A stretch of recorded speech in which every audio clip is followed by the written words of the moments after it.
You are now tuned in for the latest trending news on Obama. The Obama News Network. Be sure to subscribe. One day after top Senate Republicans decidedly dug in their heels, saying they will not even hold hearings, won't even meet with the president's nominee. This decision ought to be made by the next president. The president launched into a nearly 10-minute impromptu speech on why this should happen. I think it will be very difficult for Mr. McConnell to explain how, if the public concludes that this person is very well qualified, that the Senate should stand in the way simply for political reasons. But while only days ago, the president expressed deep frustration. We've almost gotten accustomed to how obstructionist the Senate's become when it comes to nominations. Today, a strikingly different tone. I understand the posture that they're taking right now. I'm sure they're under enormous pressure. I'm sympathetic. I recognize the politics are hard for them. Republicans have made much of the president himself joining a filibuster against now Justice Samuel Alito in 2006, something the White House says he now regrets. President Obama today also posted on SCOTUS blog, optimistically adding, as senators prepare to fulfill their constitutional responsibility to consider the person I appoint, I hope they'll move quickly.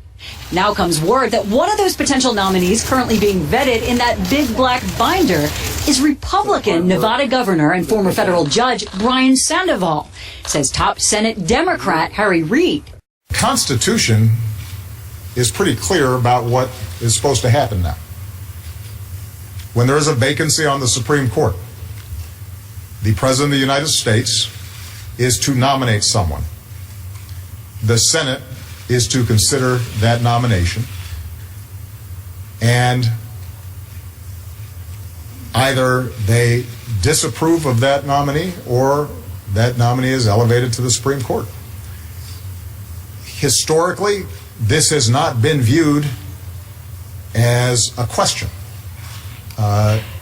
There's no unwritten law that says that it can only be done on off years. That's not in the constitutional text. I'm amused when I hear people who claim to be strict interpreters of the Constitution suddenly reading into it a whole series of provisions that are not there. There is more than enough time for the Senate to consider in a thoughtful way the record of a nominee that I present and to make a decision.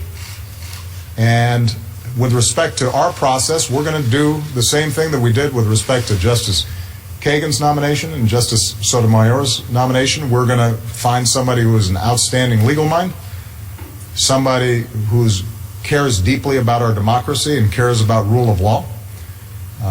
There's not going to be any particular position on a particular issue that determines whether or not I nominate them, but I'm going to present somebody who indisputably is qualified for the seat, and any fair-minded person, even somebody who disagreed with my politics, would say would serve with honor and integrity on the court. Thanks for listening to The Obama News Network. Please subscribe and stay tuned.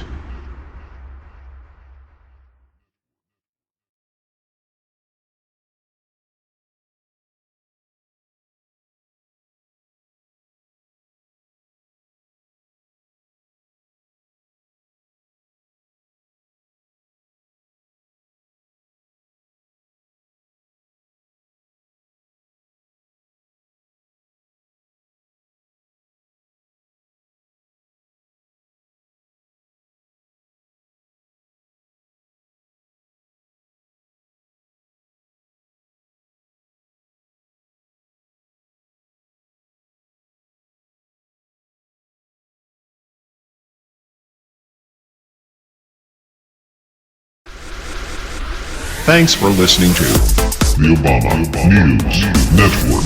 Please subscribe and stay tuned.